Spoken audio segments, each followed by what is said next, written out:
বাসার মানুষগুলো আমাকে এরকম হয়তো বা ভাবছে যে ও তো বাসায় আছে, ওর তো এই দায়িত্বগুলো উচিত ছিল করার। এদিকে আমি আমার ফ্যামিলির কিন্তু সবচেয়ে ছোট মেয়ে, আমার কোনো দায়িত্বই ছিল না। চোখ বন্ধ করে করে চিন্তা করতাম একসময় হয়তো বা আমি বিউটিশিয়ান হব, মানে এটা আমার স্বপ্নে ছিল।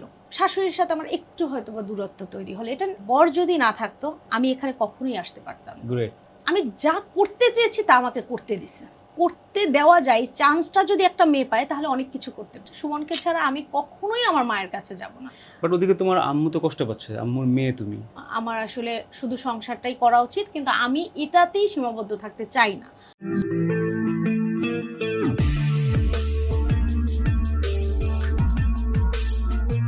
যখন 19 বছর তখন আমার লাভ ম্যারেজ যেটাকে বলে, ফ্যামিলি ওভাবে সাপোর্ট করলো না যে আসলে তুমি এখন বিয়েটা করো। তো যখন আমি তার হাত ধরে চলে আসলাম তখন বাবার বাড়ি থেকে পুরোটাই আলাদা এবং কোনো রকম তাদের সাথে যোগাযোগ নেই। তো বরিশাল মেয়ে তো হেভি ফাস্ট বিজনেস করে, ও বেকার না।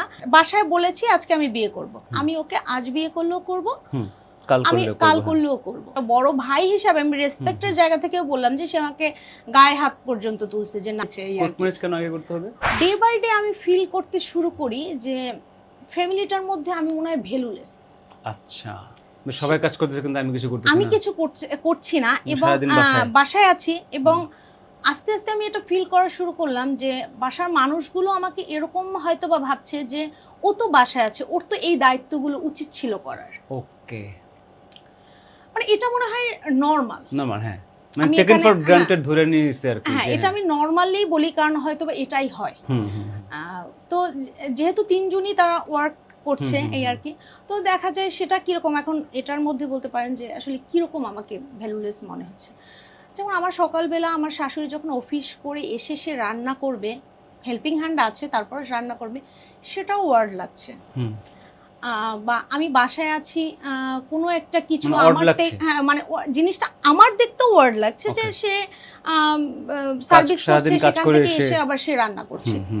এদিকে আমি আমার ফ্যামিলির কিন্তু সবচেয়ে ছোট মেয়ে, আমার কোনো দায়িত্বই ছিল না আমার লাইফের। তো আমি আমার জায়গা থেকে কখনো কি বলবো যে বুঝতে পারিনি যে আসলে এটা রাইট এটা রং, এরকম কিছু এটা করা উচিত।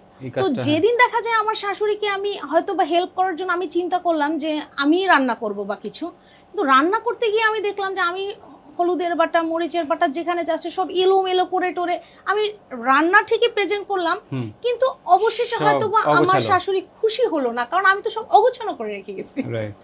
তো সেক্ষেত্রে আমি আসলে কোনোভাবেই মানে তাকে প্লিজ করতে পারলাম না, এরকম একটা ব্যাপার। এইভাবে যখন কিছুদিন চলতে থাকলো তখন কিন্তু একটা ভিতরে সবার মধ্যেই একটা কি বলবো যে দূরত্ব, নেগেটিভিটি এটা তৈরি হওয়া শুরু করলো।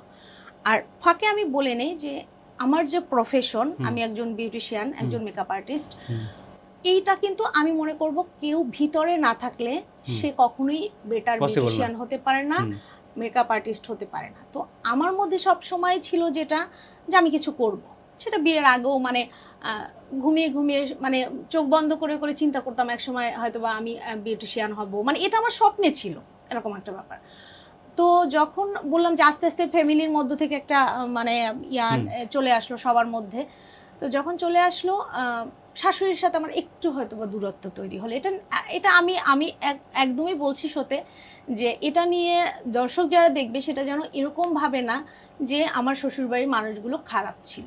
আমি এই শোতে অবশ্যই সেটাকে আমি আগে ক্লিয়ার করতে চাই, না হলে এটা আমি মনে করি যে আমার তাকে আমার খারাপভাবে সবাইকে প্রেজেন্ট করা হবে। তো সেক্ষেত্রে যেটা হলো, এর মধ্যে আমার বাবার বাড়ি থেকে একটু রেসপন্স আসলো যে আমার সেজো বোনটার বিয়ে ঠিক হলো। আমার একটা রেসপন্স আসলো যে যে তুমি আসলে এখন কি করতে চাও, তুমি কি আমাদের সাথে কোনো রকম যোগাযোগ রাখতে চাও নাকি। এখন আমি খুবই একটা ঝামেলার মধ্যে, কারণ আমার হাজবেন্ড যে আমি সাথে আর একটা কথা বলতে চাই, আমার বর যদি না থাকতো আমি এখানে কখনোই আসতে পারতাম না। সে আমার যত প্রতিভা থাকুক, আমার যতই যা থাকুক, এটা একদম মানে এটা আমার বলতেই হবে, কারণ এই মানুষটা আমাকে আমি যা করতে চেয়েছি তা আমাকে করতে দিছে। আমি মনে করি বাংলাদেশের প্রেক্ষাপটে যা করতে চেয়েছো সেটা যদি করতে দেওয়া যায়, চান্সটা যদি একটা মেয়ে পায় তাহলে অনেক কিছু করতে পারে, হুম। কিন্তু এই চান্সটা কিন্তু খুব কম পায়। এটা আমাকে আমার জার্নিটা অনেক সহজ করে দিয়েছে, মানে আমার হাজব্যান্ড এই আর কি। তো তখন কিন্তু ও খুব রাগী। এখন আমার হাজবেন্ডকে এত কিছু ঘটনার পর তাকে কনভিন্স করা যে আমার ফ্যামিলির সাথে আসো, আমরা একসাথে হই বা কিছুটা খুব টাফ হয়ে যায়। এবং এর মধ্যে আমার মা মারা গেছে, আমি এখন একটা কথা বলি যে আমার বরকে বাসায় সে কখনো নেয়নি বা বরকে অ্যাকসেপ্ট করেনি। না করার কারণে আমার মা আমাকে অনেকবার দেখা করতে চেয়েছে, অনেকবার, যে তুই একটু আসে, একটু আমার সাথে দেখা কর। তো আমার এতটাই আমি আসলে ছিলাম যে না, আমি সুমনকে ছাড়া আমি কখনোই, আমার হাজবেন্ড সুমনকে ছাড়া আমি কখনোই আমার মায়ের কাছে যাব না। আমার মা যদি কষ্টও পায় তারপরও যাব না, কারণ তাহলে ওকে আমার ছোট করা হবে, বা ও দেখা যায় ওকে যে তারা যে অ্যাকসেপ্ট করবে জায়গাটা খুব স্লো হয়ে যাবে, মানে এটা আমার কাছে মনে হলো। তো তখন যেটা হলো যে যেভাবে হোক দুই ফ্যামিলির মধ্যে আবার একটা আন্ডারস্ট্যান্ডিং হলো। হওয়ার পরে আমাদের একটা সুন্দর একটা প্রোগ্রাম হলো, আবার নতুন করে বিয়ে, সবকিছু একদম ওকে, সব ঠিক আছে। এখন আমার একদম খুব সুন্দর একটা লাইফ, মানে এরকম আমি একটা ফিল করি যে আমার বাবার বাসায় যাচ্ছি, আমি আমার শ্বশুর বাসায় আসছি, খুবই সুন্দর একটা ব্যাপার। কিন্তু কোথাও যেন আমার এই প্রবলেমটা থেকে গেল যে আমি কিছু করছি না।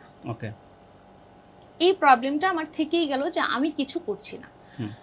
তো যখন আমার ফ্যামিলির সাথে একটা ভালো বন্ডিং হলো, তো তখন দেখা যায় যে আমার এখানে একটা কোশ্চেন করব, মানে তোমার আম্মুর জন্য যে ব্যাপারটা তুমি মানে ফিল করছো, তার চেয়ে বেশি ফিল করছো তোমার হাজবেন্ডের জন্য।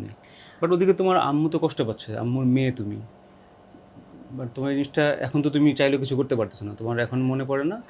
এটা মনে পড়ে, কিন্তু আমি কান্নাকাটি করে লাভ হচ্ছে না, সেটা ঠিক আছে। অবশ্যই আমার মাকে আমার দেখার ইচ্ছাটা থেকেও তার ইচ্ছাটা যে আমি কান্না করতাম তার সাথে, যে মা তোমাকে আমার মনে পড়ে বা আমি দেখা করতে চাই। তা আমি বরাবরই এটা চেয়েছি যে আমার পাশাপাশি আমার সাথে সুমনও থাকবে, আমি একা কখনোই এটা ফেস করব না, এই আর কি। মানে আমার কষ্টের জায়গা থেকে, হ্যাঁ আমার মা কষ্ট পেত, কিন্তু আমার মনে হচ্ছে যে আমি যদি ওভাবে একবার তার কাছে যেতাম, সে তারপর আর ওভাবে আমার বরকে অ্যাকসেপ্ট করার জায়গাটা তার ওভাবে থাকতো না, যে না ওকেও তো আমার আনতে হবে, নাহলে আমার মেয়েকে পাবো না আমি। কারণ এটা তো স্বাভাবিক, বাবারা তো সন্তানকেই বেশি চায়, কারণ সে তার সাথে তার তো কোনো কি বলবো যে ভালোবাসাই তৈরি হয়নি, বন্ধন তৈরি হয়নি, তাকে তার অ্যাকসেপ্ট না করলেও তো। তোমার আম্মু তোমার সাথে দেখা না হয়ে মারা গেল? না না না না না না, তারপর এই যে দুই ফ্যামিলির মধ্যে প্রোগ্রাম হলো, তখন মা ছিল, তো তারপর সুন্দর একটা সময় কাটছে। তো কাটার পর যেটা হলো যে এই যে আমি একা থাকছি, আমি সংসারটাকে বুঝতে পারছি না। আমার শাশুড়ি সে দেখা যায় অফিস করছে, আমার হাজবেন্ড সে তার জায়গা থেকে ব্যস্ত, এই বিষয়টা নিয়ে দেখা যায় আমার মনটা খারাপ থাকতো সবসময়। আমার সবসময় মনে হতো আমি কেন কিছু করতে পারবো না। এখন আমার এমন একটা সময়, আমি ইন্টারে পড়ি, এখন আমি এই সময় কি করতে পারি? এখন তো আমি একটা জব করতে পারবো না, আমি তো মানে এটা মানে জব করতে পারবা বাট দিবে না, সেটা বলো। দিবে না, প্লাস হলো গিয়ে আমার এডুকেশন ইয়াও তো, সেটা এডুকেশন তুমি ইন্টারমিডিয়েট পড়েও অনেকে জব করা পসিবল, বাট তোমার প্রবলেম হচ্ছে তোমাকে দিবে না, সেটা বলো। সেটাও না, হ্যালো স্বীকার করে ফেলো যে বলে দিবে না, হ্যাঁ সেটা হচ্ছে ব্যাপার। যখন এটা মনে হলো, তখন আমি প্রতিনিয়ত ভাবতে থাকতাম যে আসলে আমি কি করব, কি করা যায়, মানে এরকম একটা ব্যাপার, কি করা যায়। এক সময় আমার হাজবেন্ডকে বললাম আমি আমার খুবই ইচ্ছা, আমি একটা পার্লার দিব, সেটা আমি দিতে চাই, আমি এভাবে আর থাকতে চাই না, আমাকে সবাই আসলে ওরকমই মনে করছে, আমার কোনো কাজ নেই, আমার আসলে শুধু সংসারটাই করা উচিত, কিন্তু আমি এটাতেই সীমাবদ্ধ থাকতে চাই না। তো তখন প্রথম দিকে ওর একটু নেগেটিভিটি ছিল যে পার্লার দিবা কেন, বা আসলে আমার মানে এইজটা তখন অনেক বড় একটা ব্যাপার ছিল, কারণ আমার সিদ্ধান্তগুলো সঠিক কিনা এটা আমার এইজের সাথে আসলে, মানে তারা আমাকে যে ভরসাটা করবে, আমার জায়গা থেকে এটা মনে হয়েছে যে ওই ভরসাটা আসলে করতে পারবে কিনা, এটা একটা বিষয়।